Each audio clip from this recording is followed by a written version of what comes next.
So Pawan, reverse tender వద్దన్నా సరే Polavaram project పైన రివర్స్ టెండర్ వేసి సో తీవ్ర నష్టానికి గురి చేశారు. ఒకవైపు కేంద్రం కూడా వద్దు అని చెప్పినా సరే జగన్ ప్రభుత్వం మాత్రం అప్పట్లో వినలేదు. సో దీనివల్ల పోలవరం ప్రాజెక్టుకి తీవ్ర నష్టం జరిగింది. సో ఈ నష్టాన్ని విధ్వంసానికి సంబంధించి ప్రజల్లోకి తీసుకొని వెళ్లి సో దీనిపైన చట్టపరమైన చర్యలు కూడా తీసుకోవాలి అని చెప్పేసి టీడీపీ ప్రభుత్వం యోచనలో ఉంది. అండ్ ఈ నష్టం అంటే పోలవరం ప్రాజెక్టుపై జరిగిన నష్టానికి సంబంధించి కూడా కేంద్రం ప్రభుత్వం దృష్టి సారించినట్లుగా కూడా తెలుస్తోంది. మీరు అంటున్నట్టుగానే నిన్న పోలవరం ప్రాజెక్టు దగ్గరికి ఆంధ్రప్రదేశ్ ముఖ్యమంత్రి చంద్రబాబు నాయుడు వెళ్లి సమీక్ష చేశారు. సో పూర్తిగా ఇప్పుడు అది కంప్లీట్ కావాలంటే దాదాపుగా ఒక 4 సంవత్సరాలు బట్టి అవకాశం ఉన్నట్టుగా కూడా చెప్పిన పరిస్థితి కనిపిస్తోంది. చూస్తే పోలవరం ప్రాజెక్టుపై రివర్స్ వద్దన్నా జగన్ పట్టించుకోలేదు. చివరికి ఒక విధ్వంసానికి కారకుడయ్యారు. జగన్ చేసిన ఈ నిర్వాకాన్ని ప్రజల్లోకి తీసుకువెళ్లాలని ముఖ్యమంత్రి చంద్రబాబు నిర్ణయించారు. జగన్ కారణంగా పోలవరానికి జరిగిన నష్టం, విధ్వంసాన్ని వివరించి ఆ తర్వాత అవసరమైతే చట్టపరమైన చర్యలు తీసుకోవాలని ప్రభుత్వం భావిస్తున్నట్లు సమాచారం. మరోవైపు పోలవరానికి జరిగిన నష్టంపై కేంద్ర ప్రభుత్వం కూడా దృష్టి సారించింది. డయాఫ్రామ్ వాల్కు తీవ్ర నష్టం, గైడ్ బండ్ కుంగిపోవడం, ఎగువ కాఫర్ డ్యామ్ లో సీపేజీ వంటి వాటికి బాధ్యులెవరో గుర్తించే పనిలో పడింది.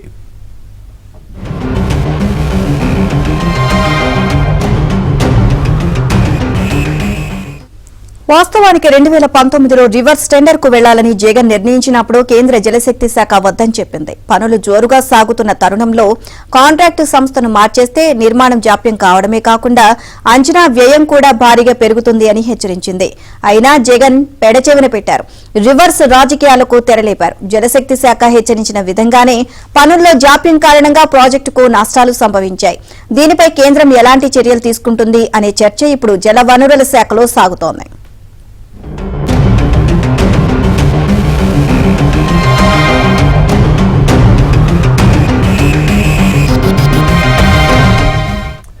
పోలవరం ప్రాజెక్టుపై జగన్ నిర్వాకాలను జలవనరుల శాఖ అధికారులు బట్టబయలు చేశారు. 2019 మే నుంచి 2024 మే దాకా గడిచిన 5 ఏళ్లలో పెట్టిన ఖర్చు కేవలం 4,996.53 కోట్లు మాత్రమేనని సోమవారం పోలవరం ప్రాజెక్టు వద్ద సీఎం చంద్రబాబు నిర్వహించిన సమీక్షలో వెల్లడించారు.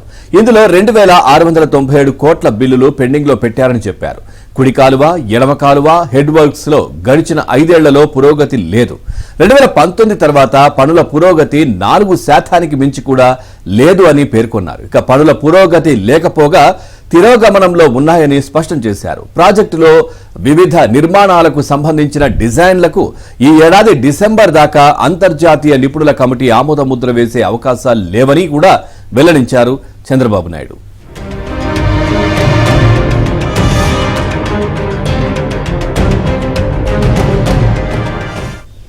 ఇక పోలవరం హెడ్ వర్క్స్ నిర్మాణ పనులను చేపట్టిన సంస్థను మార్చేయాలి అనే నిర్ణయం పూర్తిగా జగన్దేనని సీఎం చంద్రబాబుకు అధికారులు తెలియజేశారు. రివర్స్ టెండర్ నిర్ణయానికి బాధ్యులు ఎవరిని ఆయన అడిగినప్పుడు తాము కాదు అని జలవనరుల శాఖ ముఖ్య కార్యదర్శి శశిభూషణ్ కుమార్ 2019 మే నెలలో ఇంజనీర్ ఇన్ చీఫ్ గా విధులు నిర్వహిస్తున్న ఎం వెంకటేశ్వరరావు చెప్పారు. 2019 మే నెలలో తాను జలవనరుల శాఖ బాధ్యతల్లో లేను అని శశిభూషణ్ చెప్పారు. ముఖ్యమంత్రి జగన్ ఆదేశాల మేరకు అప్పటికి జలవనరుల శాఖ ప్రత్యేక ప్రధాన కార్యదర్శి ఆదిత్యనాథ్ దాస్ రివర్స్ టెండర్ విధానాన్ని అమలు చేశారని వెల్లడించారు. ఆ సమయంలో మీరు ఈఎన్సీగా ఉన్నారు కదా అని వెంకటేశ్వరరావును చంద్రబాబు ప్రశ్నించగా తాను ఈఎన్సీగా ఉన్నప్పటికీ పోలవరం బాధ్యతల నుంచి తనను తప్పించారని, పోలవరం చీఫ్ ఇంజనీర్ సుధాకర్ బాబుకే బాధ్యతలన్నీ కట్టబెట్టారు అని ఆయన వివరించారు.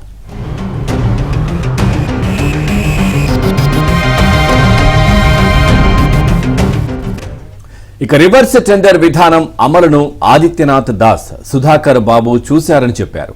ఇప్పుడు జగన్ ముఖ్యమంత్రి పదవి కోల్పోగా ఆదిత్యనాథ్, సుధాకర్ బాబు రిటైర్ అయ్యారని చెప్పారు.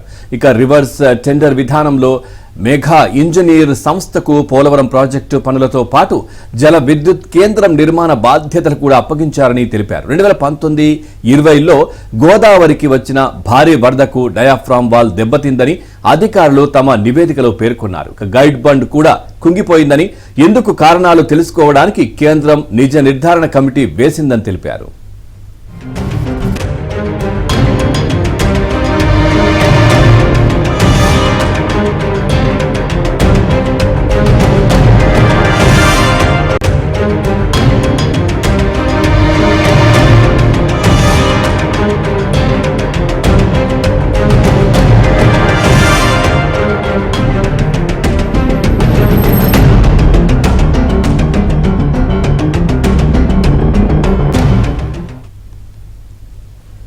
మరోవైపు పోలవరంపై మాజీ మంత్రి అంబటి రాంబాబు వింత వ్యాఖ్యలు చేశారు. తనకు అర్థం కాలేదు కాబట్టి పోలవరం సబ్జెక్ట్ ఇంకెవరికీ అర్థం కాదని అన్నారు. అంతేకాదు ఈ ప్రాజెక్ట్ ఎప్పటికి పూర్తవుతుందో చెప్పలేమని తొలిసారిగా చెప్పిన గొప్పతనం కూడా తనదేనని గొప్పగా చెప్పుకున్నారు. ఇక సీఎం చంద్రబాబు తాజాగా పోలవరంలో పర్యటించి వైసీపీ ప్రభుత్వం వల్లే ప్రాజెక్టు ఆలస్యమైందని విమర్శించారు. ఈ నేపథ్యంలో అంబటి రాంబాబు నిన్న తాడేపల్లిలోని వైసీపీ కేంద్ర కార్యాలయంలో మీడియాతో మాట్లాడారు. ఇక Polavaram project very complicated subject అని, అది ఎవరికి అర్థం కాదన్నారు. ఎందుకంటే తనకే అర్థం కాలేదని అంబటి చెప్పారు. ఇక పోలవరం ప్రాజెక్టుకు ఎన్నోసార్లు వెళ్లారని, ఎంతో మంది నిపుణులను అడిగారని, అయినా తనకు అర్థం కాలేదని కూడా ఆయన చెప్పుకొచ్చారు. ఇక ఇదే విషయానికి సంబంధించి పూర్తి డీటెయిల్స్ మా ఏపీ బ్యూరో చీఫ్ రామారావు అడిగి తెలుసుకుందాం. Ramarao, good morning. పూర్తి డీటెయిల్స్ ఏంటి? నిన్న చంద్రబాబు నాయుడు సమీక్ష చేశారు, పోలవరానికి సంబంధించి చాలా అంశాలు ప్రస్తావించారు. అట్లాగే ఇటు మాజీ మంత్రి అంబటి కూడా చాలా మాటలు మాట్లాడారు. దానికి సంబంధించి పూర్తి డీటెయిల్స్ ఏంటి? Pawan, very good morning. Andhra Pradesh జీవనాడిగా పేరుగాంచిన పోలవరం ప్రాజెక్టుకు సంబంధించి వైసీపీ హయాంలో జరిగిన విధ్వంసంపై ఇప్పుడు రాష్ట్ర ప్రభుత్వం ప్రజల్లోకి తీసుకువెళ్లాలి అని చెప్పి నిర్ణయించింది. 2 రోజుల క్రితం ముఖ్యమంత్రి చంద్రబాబు నాయుడు పోలవరం ప్రాజెక్టుకు వెళ్లి అక్కడ జరిగిన విధ్వంసం, గత 5 సంవత్సరాల కాలంలో అధికారుల నిర్లక్ష్యం, రాష్ట్ర ప్రభుత్వం నిర్లక్ష్య వైఖరి నేపథ్యంలో పోలవరం ప్రాజెక్టుకు జరిగిన విధ్వంసాన్ని క్షేత్రస్థాయిలో ఆయన అధ్యయనం చేశారు. ప్రధానంగా డయాఫ్రమ్ వాల్ దెబ్బతినటం, దీంతో పాటు upper coffer dam, lower coffer dam, guide bund కుంగిపోవటం, upper coffer dam, lower coffer dam లో సీపేజ్ ఎక్కువగా ఉండటంతో అది మొత్తం కూడా డయాఫ్రమ్ వాల్ మీదకు వచ్చి కింద డయాఫ్రమ్ వాల్ అంతా కూడా దెబ్బతింది అని చెప్పి అధికారులు నిర్ధారించారు. కేంద్ర జల విద్యుత్ నియంత్రణ మండలి కూడా దీనికి సంబంధించి ఒక నివేదిక ఇచ్చింది. ఈ డయాఫ్రమ్ వాల్ పునర్నిర్మించాలి, సమాంతరంగా దెబ్బతిన్న చోట 4 ప్రాంతాల్లో ప్యారలల్ గా నిర్మించడం, లేదా మొత్తం డయాఫ్రమ్ వాల్ నిర్మించాలంటే 900 కోట్ల రూపాయలకు ఏమవుతుంది అని చెప్పారు.